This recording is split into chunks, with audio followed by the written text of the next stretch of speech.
Hey, everybody, welcome back to Great Mondays Radio. Today, we're going to be talking with Fractional Chief Product Officer Chris Brereton. He has been in and around startups, biotech, lots of investing stuff, and he investing in these startups. And he has, I think, a very unique point of view around culture and what the future holds for leaders and how to be as a leader. So, Chris, I'm excited to get into this conversation. Welcome to Great Mondays Radio. Thanks for coming on. Appreciate it. Thanks for having me, man. It's great to be here. Yeah. So, Monday, we actually do this on Monday, which is pretty. that's right. We're recording on a Monday. We release on Mondays. That's right. That's right. Exactly.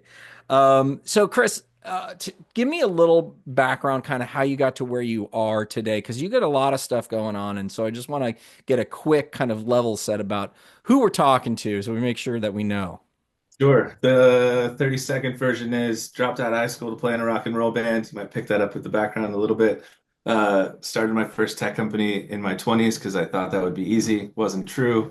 Uh, Eventually, we'll call it getting acquired, or I call it a fail sale, in my late 20s, and then have worked in high growth tech either as head of products or as a CEO, co-founder type of role ever since. Nice. Very good. Very good. Fail sale. That's, there's worse ways to fail. That's for sure. At least you walked away with some money. Um, so More you, lessons than money, but you know. so when we started talking, you had I think a kind of a unique or a different definition of culture than mine. Tell me, Great. repeat what that is. Tell me how you came to that, what it is, and how you came to it. Yeah, I think what I said at the top of the chat was culture is about how people behave, not about a set of rules. And the way I got there, I guess, is over time as a younger leader, when I think I was in more of a like performative state than a practicing state, I looked at like frameworks and slogans, or how do we drive perks and alignments and incentives to drive culture, and what's our values, and how do those things get put in a deck somewhere. All those things are great and incredibly valuable, but at the end of the day, if they don't take practice in the actual rhythms of the business and the behavior of the people in the business who drive those practices, I think it's a really fun exercise more than it is a culture. Well, I mean, culture is the output of all of, or at least that's the intention in my point of view, right? Behaviors are the endpoint. That's why culture is important. Um, and so I'm curious as to if you don't think they're like, to me, okay, so you were saying it's not a set of rules, it's how people behaves. In my mind, I'm going to create some sort of expectation that I articulate, i.e., maybe they're rules or guidance that then leads to behaviors. So, in your mind, if it's not rules that lead to behaviors, what is? What does drive these behaviors? Yeah, I think the rules matter. It's just to back that up. Those are good inputs at the end of the day. But I think that if that behavior isn't represented by leadership and the people who are trying to instill those rules or frameworks or structures, it just sits in that deck that was created after that exercise and never gets applied, right? And so Right. the behavior of the people who are trying to instill those things on the business, I think, needs to be represented by the people in the leadership role. And if it's not, then the rest of the business really understands that those things were just fluff and don't need to be listened to necessarily. Right. Well, that was my next question for you, which is it possible to change or create the kind of culture you want if leaders aren't enacting them, aren't living them day to day? I don't think so. I think it really depends on how you're showing up as a leader for those things to be real. And I also think a lot of mistakes that I've made in the past were about like the type of culture I wanted to see in the business versus letting some of those things emerge and including people in the business in the culture we want to have. But some of that, is super challenging to still grow into the business if you're not listening to the feedback that's emerging from the business and then adopting some of those things as the leader. So I really do think like the behavior of those rules or those structures needs to be admitted by the individuals that are steering the ship if you're going to Yeah. see. Yeah, it does seem that way. It's It's almost a kind of just fruitless exercise, like you said, because we look at what we want to be successful inside the organization, and that's inherently, if you're a leader or an executive, that's like the most successful person, right? So we're going to follow those people, watch what they do, not what they say. One of my favorite examples of this was I'll leave the person and company nameless, but one of the executives on our team had a really hard time with time. But one of our values was being aware of how we're impacting each other's time. And this person was notoriously late to things. And so this person's team really adopted that behavior that, I can show up whenever I want. I can be 30 minutes late to an hour-long meeting, and that's okay. My boss does it, right? Even though the value was that we respect people's time, that eroded the rest of the values pretty quickly for us. Yeah, I think that's a great articulation. Implicit versus explicit values, right? Where it's like the implicit values of the leaders are always gonna overcome the explicitness of whatever happens to be on your desktop or the wall or the key card, right? Yeah, exactly. So you're in and out of a lot of organizations and you have kind of a view in. And I believe we're amidst a massive shift in companies and how they run, specifically driven by location and where we choose to work from and what times we choose to work, right? There's this massive, massive change. Didn't start with the lockdowns and the pandemic, but it certainly was accelerated by that, and it's not going to stop anytime soon. Tell me a little bit about what you're observing, I guess regardless of in person or in the off, returned off, as a hybrid, da da da da da da da.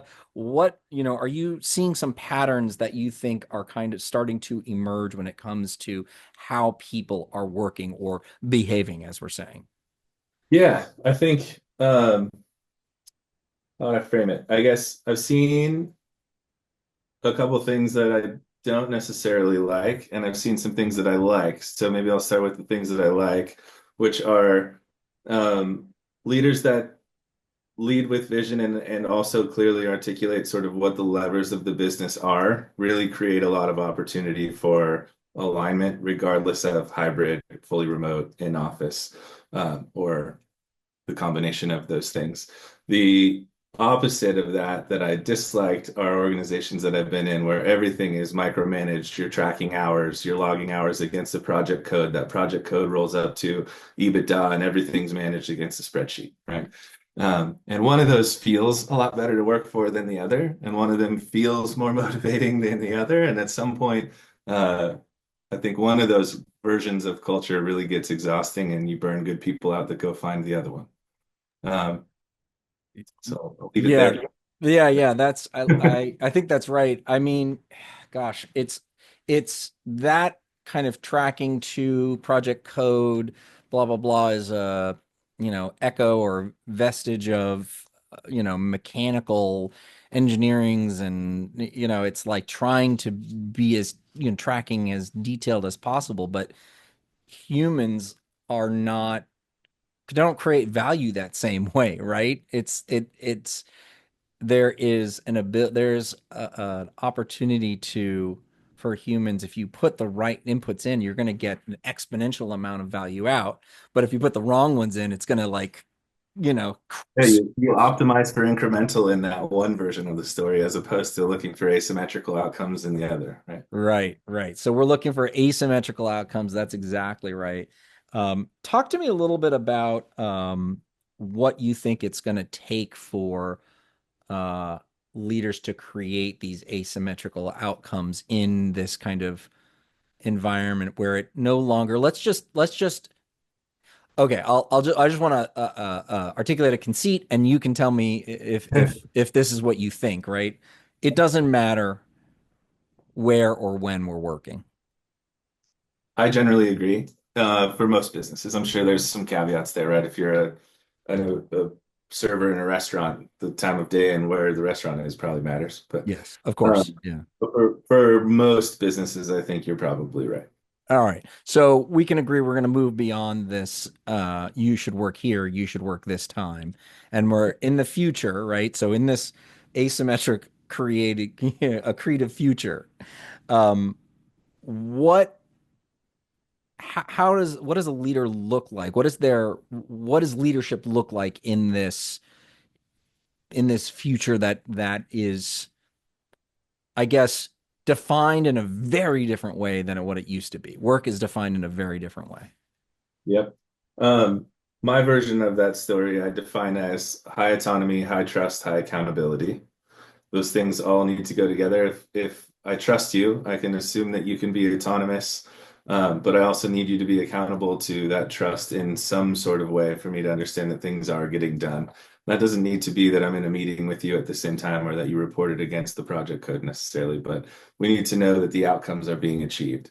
To get to high autonomy, high trust, high accountability, I think you really need a couple key things. One is a very clear vision that everyone understands. It's not 75 words executive summary that everyone has a way to interpret. It's like a sentence of what we're trying to accomplish. What are the sort of outcomes that we seek to accomplish in some relative time period underneath that vision, whether that's quarterly, annually, whatever your version of that process looks like. And then I think to be effective in achieving those outcomes, we need to be able to clearly define the levers of the business that drive those outcomes. And what I mean by that are um, where is there opportunity to pull a lever to create value, either adding value or reducing cost, maybe in some cases. But how does the work that I'm doing actually um, attribute to said outcome, and how does outcome attribute to said vision? And if those things are abundantly clear and they're repeated a lot, I think repetition is a leader's number one tool probably, Yes. then Agree with that. Yeah. high trust, high accountability following that really helps those teams go attack those problems in a way that makes the most sense for them or them as a team in some cases.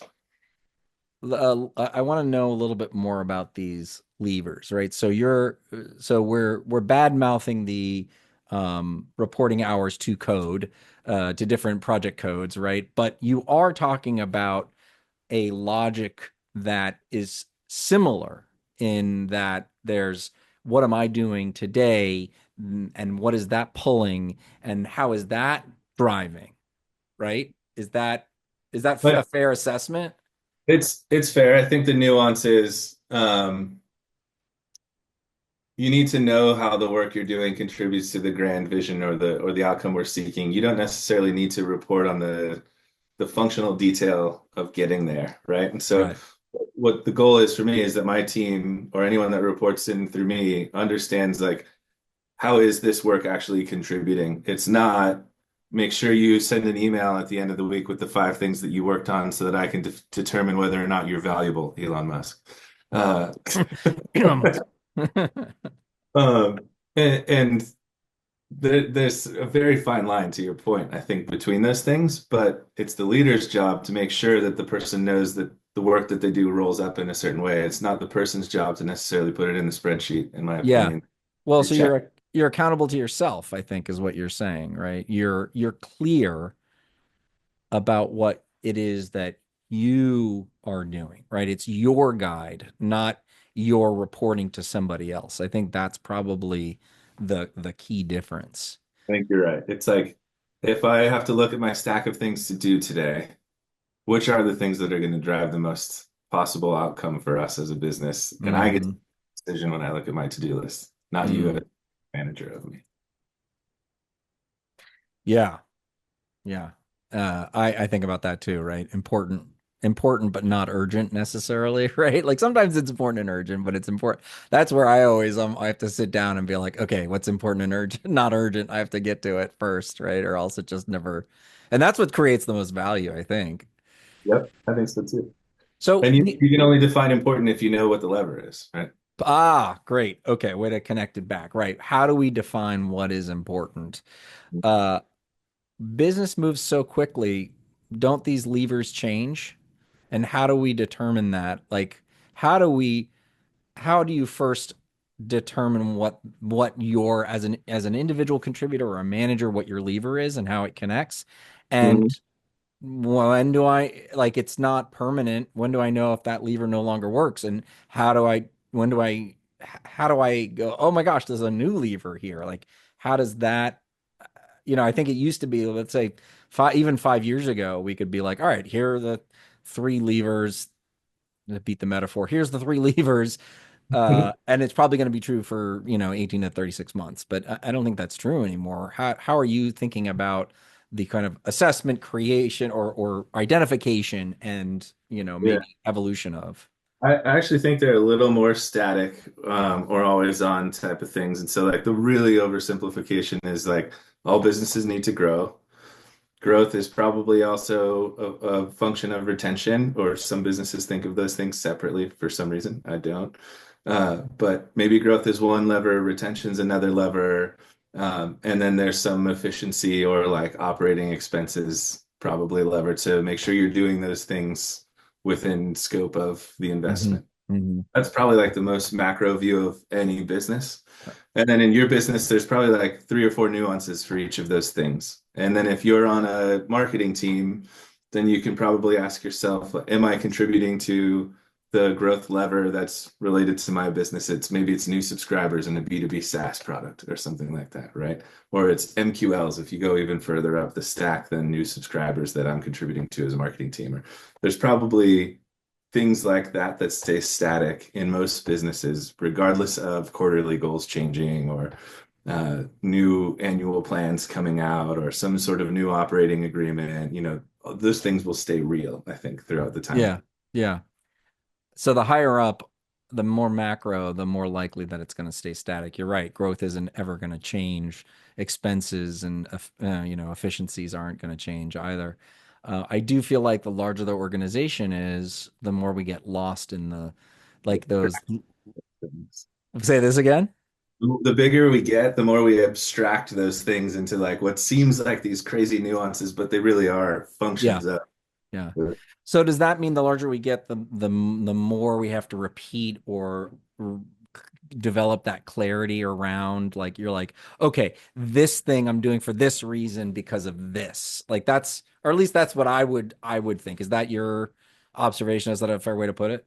It is, I think so. And it like that's where the top down, bottoms up sort of reconciliation I think needs to happen when you're doing any sort of goal setting exercise. Is like, here's what the company is trying to do. Here's what your department does and how that fits into these company level goals or objectives or outcomes, whatever your language is. And here's how your function inside of this division of the company rolls back up or down to those things, right? Mm-hmm. So if you know that relationship, then you can get a little bit more clear on defining important. So you go back to a couple minutes backward. Yeah, perfect. Perfect. All right. So, never had a chief product officer per se on. So, what are some insights? I mean, obviously, there's a lot that you have observed, and there's a lot that you've already brought to the conversation. When you think about the intersection of product and culture, what are some of the interesting observations that you have made around those two things? Because you could say, well, there's the product, the end result, but made by the people.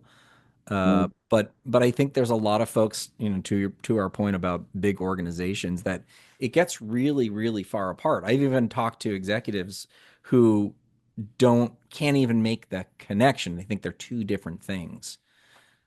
They probably won't last long as executives then. Uh, um, I think product is an interesting space because it's wildly cross-functional. And so you'll probably find this all over the internet if you look at product anything, but you're never anybody's boss and you have to lead through influence. The nuance there though, to get beyond the like normal thing you'll read on the internet is you're sitting in between product marketing, engineering, design. You have the strategy team, probably, you have your customer experience team, you have the sales folks, and there are many timelines that you need to think in and out of, right? So you may be looking at 1 year out with your engineering team when you're super in the trenches on next quarter's release with the product marketing folks, right? And so how that relates to culture, I think, is often understanding sort of where you are when you are with the different cross-functional folks that you're working with and relating to, and really trying to understand how their culture and their function works best so that you can tailor what your message is or your collaboration is Hmm. in those settings.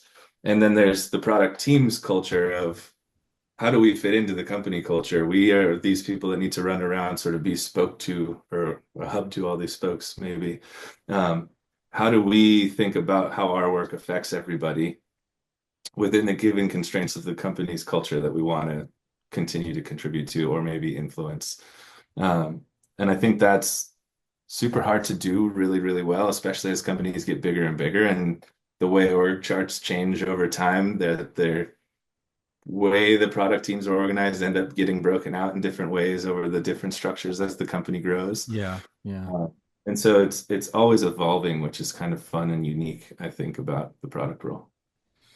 I think about internal clients a lot, and the way you're describing it, it's does the a lot of the folks that I'm working with this year are serving others in the business, and it feels to me like the way you're describing product, it's like they're I think they're the maybe are they the ultimate client? Is that the way that you're kind of the hub of, and everything else sort of serves the product creation?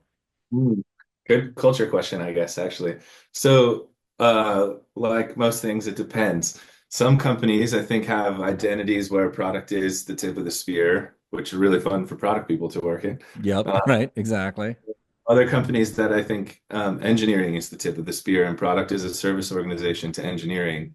Mm. There are marketing driven identities where everyone is organized around the customer and product and engineering are service organizations to the marketing department. Um, and I think a lot of that stems from the leadership team's culture and who's in power on that executive team or what the CEO's perspective is of the identity of the business. And so the culture of the product team in those settings changes drastically. Um, Even in my like given stack of clients at the moment, one of them is very engineering led and product is almost an afterthought. And in another one, product is end all be all. And you kind of need to understand where you sit in the stack, I guess, and how that influences your process and your relationship with the different entities in the business. Describe the difference in the culture, and just using the present example, the engineering versus the product led organization. What does that mean for the culture? In this particular setting, it is build and ship quickly, don't have any sort of process or rigor around what we're building, why we're building it, when we're building it. We just want to get shit done and get it out the door and keep moving. Um, which I actually like really enjoy because oftentimes in the product version of the culture, it's inundated in process and frameworks, and we have to have this tool and that tool that connects to this tool so that we can have these discussions and get approvals upstream. And engineering's like, can I friggin' build something yet? Hmm. Uh, and so that one's really fast, move quick. We don't want a bunch of process and rigor or any dogma around the things that we're doing. In some product cultures, it's all dogma and it's frameworks, and whichever one's the coolest one right now and which tool we bought has a very opinionated way on how to do the thing we're doing. Then marketing brings a different lens to that whole thing too. Yeah, yeah. That's wild. So it's really kind of just like the kind of the ethos is spin it up and send it out versus let's have a discussion to get it right. The first there's not a getting it right is less of a consideration. Is that a okay way to say it? I don't think so. I think it's incremental improvements over process rigor is maybe. Uh-huh. Uh-huh. Uh-huh. Uh, and a lot of product-led businesses get obsessed with process because that's the thing that product managers can kind of control, whereas engineering businesses can make stuff and actually ship stuff. Product managers can't do it without them. So you end up sort of gravitating to whatever the thing is you can control, I think. Yeah. Yeah, yeah, yeah. Absolutely. I mean, you're go back to the levers, right? You're like, how do I make this? How do I make this work? Can you scale, in your opinion, can you scale back to this sort of theme that we're coming to, right? When you're talking about like a large enterprise, can you scale the an organization without getting bogged down in process, or is it, and this is what I'm Yeah. coming from a bias of, oh my gosh, wow, it's just like approvals, and it's like Is it possible? There's some scar tissue there. I want to believe it's possible, and I think I've seen versions of where I have glimmers of hope, I guess. Yeah. I will say though, I think what seems to be true over my career so far is every time the team doubles in size, whatever the version of that before was breaks and has to be rethought. And Yeah. that's where a lot of the pain starts to show up. And so usually the answer is more process. It's not stop and reset and figure out what was working and what isn't anymore and just tweak those things. It's like, Mm. oh, now we got all these other people, let's add more process to the stack. And that's, I think, like the cancerous version of the story. Interesting. Interesting. Oh, I'm gonna have to think about that. Maybe we'll have you back on in a couple months, and we'll dig into that. Thank you so much. This has been really, really interesting. I feel like we've just started a number of conversation. Chris Brereton is a fractional chief product officer. Been there, done that. Has some opinions about how to get things done, and really appreciate it. If you want to learn more about Chris, you can go to his website, chrisbrereton.com. Hey, Chris, thanks for coming on Great Mondays Radio. It was really nice to have you on, man. Gosh, appreciate the time.